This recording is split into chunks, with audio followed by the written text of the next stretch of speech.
Dr. Louis Zimmerman wants to make a long-term medical holographic program using Julian Bashir as a template.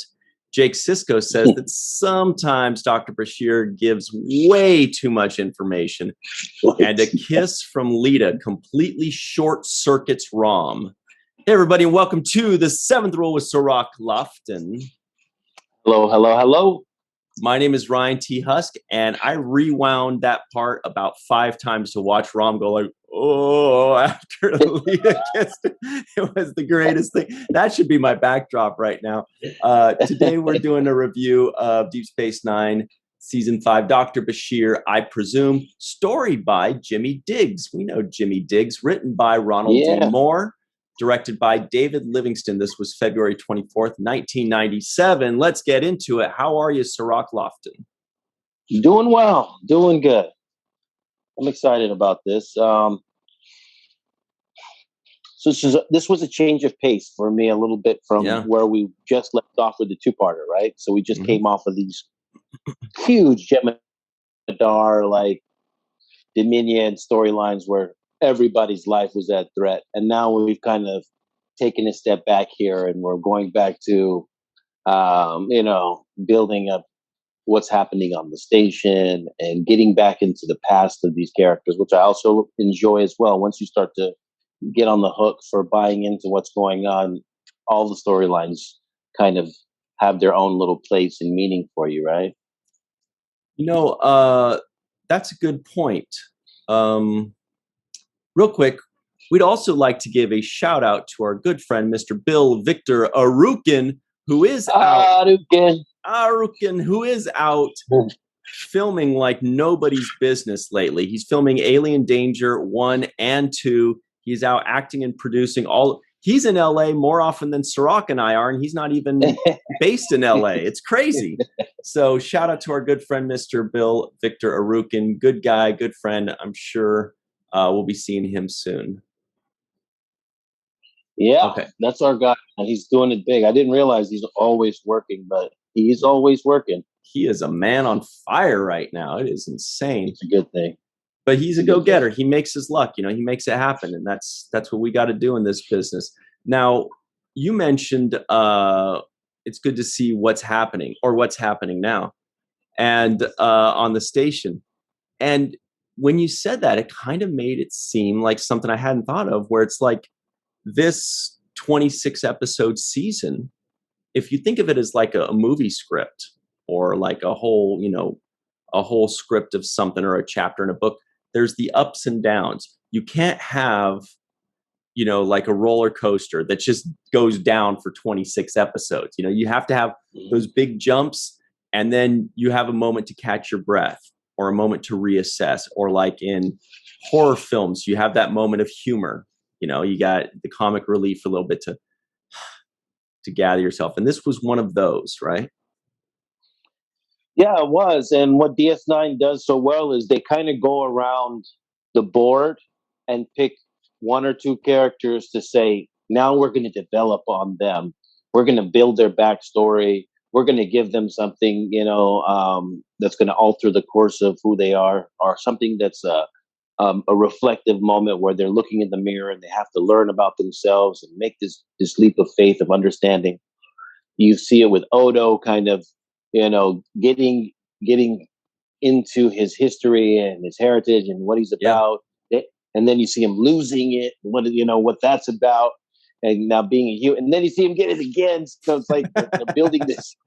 They're building all of this stuff up, right? And you get Kira's background, freedom fighters, and all of this stuff, and it comes back, it goes away. It could be a baby episode. It's just about her pregnancy. It has nothing to do with her militant history or past, or that it could. So they kind of always kind of develop these characters, and they pick a few to say, hey, let's go into here. Let's talk about Nog right now. This is what Nog's doing. Let's build up on Nog some more. Let's talk about where he's at in his development and where he's at with his Starfleet and being an ensign. So all of these things are kind of really good jobs. They're segues that go away from the main story, which is DS9 as a whole and the survival of the wormhole and Bajor and whatever they're trying to protect. That's the big overarching message that we see, right? Yeah, and I'm wondering, that's true. The way they kind of pepper in these episodes that give us, information and backstory on characters.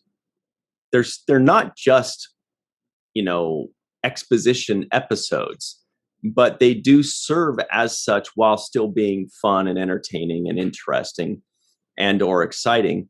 But I wonder if when they're in the room, in the writer's room, they're thinking, okay, let's spread the, they're kind of like, it's almost like a jigsaw puzzle or something where like, okay, let's put the Nog episode here and then put that there. And I think it's probably some of that, but it's also like, dude, they're on such a tight schedule.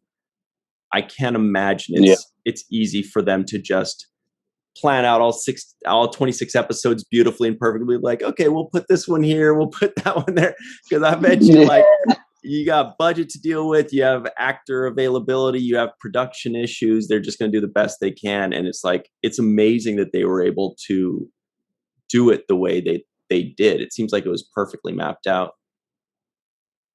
Yeah, I always go back to the genius of Ira Bear, who I have this tremendous respect for his mind and how it works and just how he thinks. He is this master, puppeteer where he's able to pull these strings from so many different angles, not just the way he writes, but the way he motivates other writers to write and challenges them. He's just amazing in those kinds of ways. So I'm going to say that he has a lot to do with why it seems so melodic and musical in the way it's presented. So you have those high notes, then you go back to the mids, and then and he's mixing it up. He has a very good ability to kind of be the overseer and say, okay, we'll do this here. We can go slow here. And I'm probably sure that this is a little bit of a slower episode or a lower budget episode because the majority of what we see is taking place on the station and already existing sets, right? Right. Yeah. Good point. So no money for special effects or crazy costuming. It seems like that this was one of those things where they probably blew their load on the last two-parter in the mid-season and said, okay, we're going to give it to them big because they did give us movie quality two-parter. And then they go into this, okay, now we'll go into these character developments. They did have a little bit of special effects with the double Bashir, and the double Dr. Herman. So there was a little bit of that. But overall, I just feel like this was a nice episode to kind of take us back, give us a little, take your breath, catch your breath. We just had the whole thing on the brink of disaster. Yeah. And now we're going to, allow the audience to kind of catch up, take their breath, and learn more about who the characters that are in front of them. Mm-hmm. And you're right. As you were saying, they wanted to give it to him big. And, they wanted to, I think they blew their load on Dr. Zimmerman here because, as you're saying, because that guy is not cheap, Bob Picardo. I'm sure he's like, well, I don't know.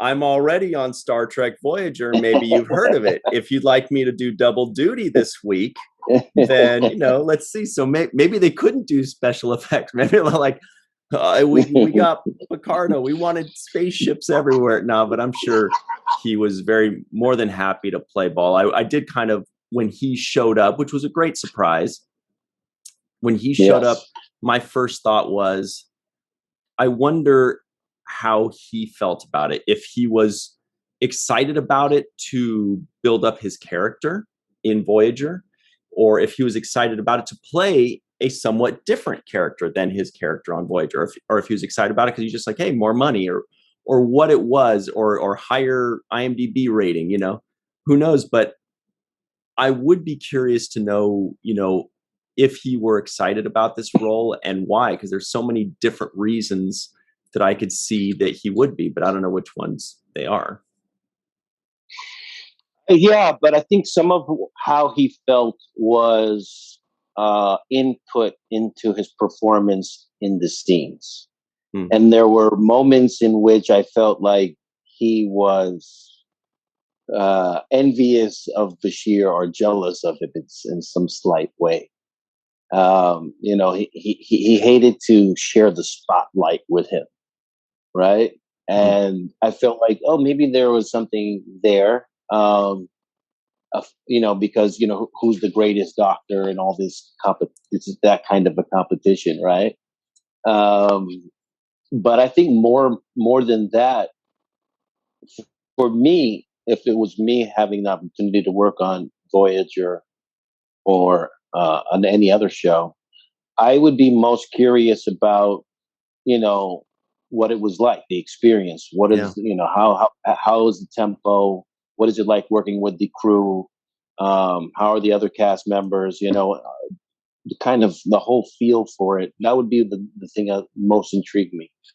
And then that way I could compare it to what I'm already getting on my show and see, is it better or worse, right? Is it easier to work with these actors? Is it easier to work with this crew? Yeah. That's that would be the thing interesting. that I'd be trying to get out of it. Yeah. Yeah, because Aron used to talk about his episode on Voyager. We also had Armin was in the first episode of Voyager. Now we had Picardo playing Dr. Lewis Zimmerman over on Deep Space Nine. It would be interesting to know if Bob's like, nah, I'm sticking with the guys on Voyager. They're more fun. Or if he's like, hey, nice set you guys got here. This is pretty good. Right. So you never know what are those kinds of subtleties. You know, and also how you're being treated, right? If Picardo's getting treated like a star on our show when he's guesting, he's like, wait a minute, I like this. They don't treat you like this one on Voyager, you know? Man. I'm number 9 on the call sheet on Voyager, but here they're meeting me with Andy's mints. I like it. So there's always those kinds of things. The other thing I wanted to just point out really quickly is how Star Trek really does a job of mixing up the people that they work with so that there is this constant overlap between cast and crew from you know, from season upon season, episode, series to series. It just continues to have this overlap, and they're really good at that overlap. They obviously overlap the original series with Next Generation cast. Next Generation gets the overlap with Deep Space Nine. You see Frakes and LeVar Burton directing DS9 episodes and you know, other episodes of Voyager and so on and so forth. And they continued this overlapping. Even with you know, the producers, Brandon Braga goes from here to there, and you know, there's this constant like slight overlap from one thing to another. It's one big family, even if it's different series. Yeah. And I think a lot of that too is logistically speaking. I mean, when you have 26 episodes a season, you can let the DP direct an episode or two. You can let the actor direct an episode or two. More so than, I feel like it's a lot tougher nowadays when most shows are now between 6 and 12 episodes per season. And that's got to be tough, but Star Trek has always done a great job of, like you say, like overlapping things, doing that for the fans so that fans can say, hey, this is my favorite guy in this show and this and that. But it's also great to show loyalty to the actors, to show loyalty to the crew, and to reuse the actors that you liked, whether it's bringing back an actor to audition for another role that didn't get this previous role. You know, like Tim Russ, we all know, was either, you know, the second or third option to play Geordi LaForge. And, you know, he almost got it, but he didn't. And so they brought him back to do one episode as, you know, just some, you know, random character in the episode Starship Mine. Actually, if you remember that, when I mentioned a couple of weeks ago, Starship Mine was the one with Calvin Hutchinson, the guy that was like talking and Data was trying to do his impressions of him. Tim Russ was in that episode. And so obviously they brought him back to audition for that. He got it. And then later on, they brought him back to audition to be a Klingon in Deep Space Nine. And they kept reusing him. And then finally something stuck. And he actually got a series regular role as Tuvok. And all of that just goes to being loyal to the people that you like, being loyal to the people that are good to you. You know, it's smart business sense. Yeah, and there are other reasons too for that, I believe. You know, just to give an example of a few of them. One of them is that there is a formula that they use, right? There is a formula to how Star Trek is done. Whether, you know, you're not seeing steady cam work and you know, shaky handheld camera work. You're not seeing ridiculous lighting that doesn't make sense, you know, with exception to the camera lens flares that we've been seeing on lately. Exception to that. So there is usually a formula, and the people that know the formula best, the ones who are already in tune with the, you know, the world of Star Trek, what the universe is about, essentially, you know, how they, you know, interacting with aliens and the different concepts that are in play right now. Those people that are most familiar with it are the ones that they like to use, right? The other aspect is that they were cleared by certain people at the network. And those people that are cleared by a network, right? The network saying, okay, yes, we'll use X such and such as the director.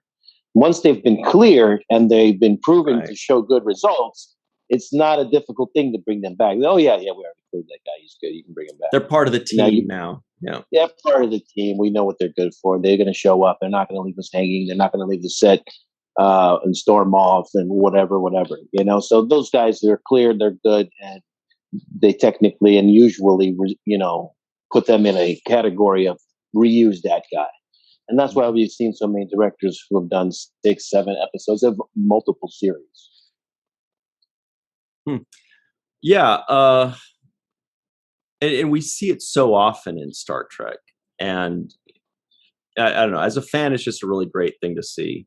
And now we had, again, as a fan, it was cool to see this guy right here being used again, being part of the team. I don't think... No, he was also in Star Trek First Contact, which was the second Next Generation movie, but the first movie they did on their own. He was really great. He had a line where he says, perhaps an analgesic cream. I don't know, it's just funny. He said that to the Borg because they looked itchy.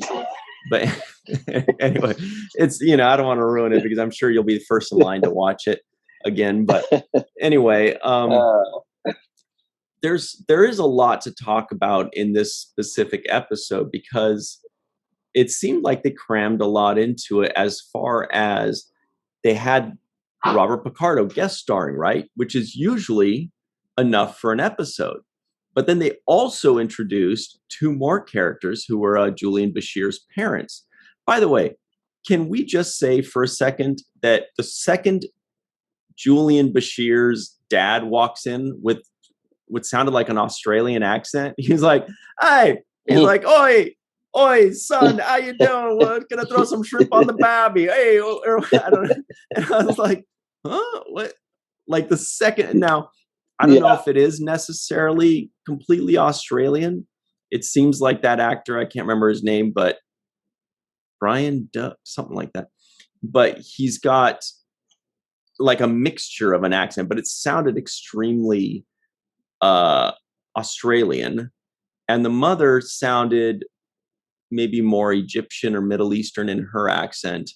And then, you know, Sid's accent sounds like it's straight out of London, basically. So it's funny that they're just a family with, you know, with mixed accents all over the place. It made it for a fun time. I don't know if you caught any of that. Yeah, I did. I actually thought it was one of the rare scenes in which we see so many people with accents in a scene, right? Because and they're like, "Oh, Americans won't know the difference." Yeah, no, I was looking at it. I was like, "This is a lot of accents here." And I couldn't pinpoint which region, like you said, where the accents were coming from. I was trying to say, is that a you know, this kind of accent? Is that from Bombay, or is it a British Indian accent? You know, I was really trying to figure it out too, but I didn't put much on it. I actually just really focused on the performances. and what they were trying to get across, because I knew, the accents are here and there, and those are difficult to do. Not everybody's an expert at pulling those off. Not everybody can do what Leonardo DiCaprio did in Blood Diamond and pull off a South African accent as well as he did. Really? I've never seen that. Yeah, look at Blood Diamond and watch Leonardo DiCaprio's South African accent. Because South African is a tough one. I actually have my Siri, the thing that you do your GPS on your phone. I have that set to a South African accent just for fun. Nice. So he's always like, at the next set of lights, turn left. It just makes me feel like I got a cool guy next to me, just hanging out. Yeah, just hanging out with you. Yeah, giving you directions. But yeah, so not every. I really paid attention to performance, and actually, I thought they gave a really good performance. Both of the parents, as far as conveying what the emotion, the fact that the dad wasn't really a success in life, but pretending to be a success in life. The way that I thought Bashir was a little bit hard on his parents, like way too hard on them for the decisions. I was 7 and you didn't like me. I was like, whoa, like, dude, you didn't know the difference between a giraffe and a house. Man, I wrote that down. I was like, dude, hey, yeah, you gotta I get why he's upset, but you gotta cut them some slack. Bro. I wrote, what was it? They said he didn't know at 6 years old, he did not know the difference between a cat and a dog, nor did he know the difference between a tree and a house. I'm like, and you were 6? I'm like, that is not a little slow. You're a fucking slug. He was a slug. Yeah, that's beyond nuts. Like, you don't know that's a tree in a house, like they look the same to you. Yeah, man. When I was 6 years old, I was walking to school and playing soccer, dude. Like, you gotta. Yeah. Hey, I can see Bashir at 6 knocking on the tree, like they won't open the door. I don't get it. He's not home. Yeah. That's come on, man. You needed some enhancement. You should be thankful about that, because it turned out pretty good. You should have asked for some emotional enhancement when it comes to women and talking to them, because apparently you didn't get any of that. Yeah, a little emotional intelligence. Yeah, a little bit sensitivity when you're dealing with women. So yeah, I see where he was on the, what do they call it? So they used to call it the short bus. So what would it be in 400 years from now? Did the short shuttle? He was on the runabout. Maybe the runabout. I don't know. But he was on a real small runabout. Well, what it was just, I don't know. That line too dropped me. They dropped my jaw. I was like, I was like, that's not that's not normal. That is not a normal thing. I mean, that means. But I want to credit DS9 and the writers once again, because this is like, they're talking about genetic engineering. I don't know what year this is. It's late 90s. It's mid to late 90s, right? And here they are talking 97. about, 97. This is, they're talking about genetic engineering and what we would kind of deal with, it was banned, it was illegal. So it was something that people didn't want. And you see headlines in today's news about super soldiers being created and, genetically modified soldiers that are able to either be tougher or withstand hunger or other kinds of things. So these things are actually really being developed currently in the headlines. And here they are 20 some years ago talking about the same topic. So I just really like the way that they just pick these topics, and they really pick topics that have lasting meaning and constant conversation. Even become more relevant today than back then somehow, which is just the weirdest thing. So real quick, we're going to hop over to our break and come over on the other side for the second segment. And we'll do that right now. How's that sound? We'll be right back on The Seventh Rule.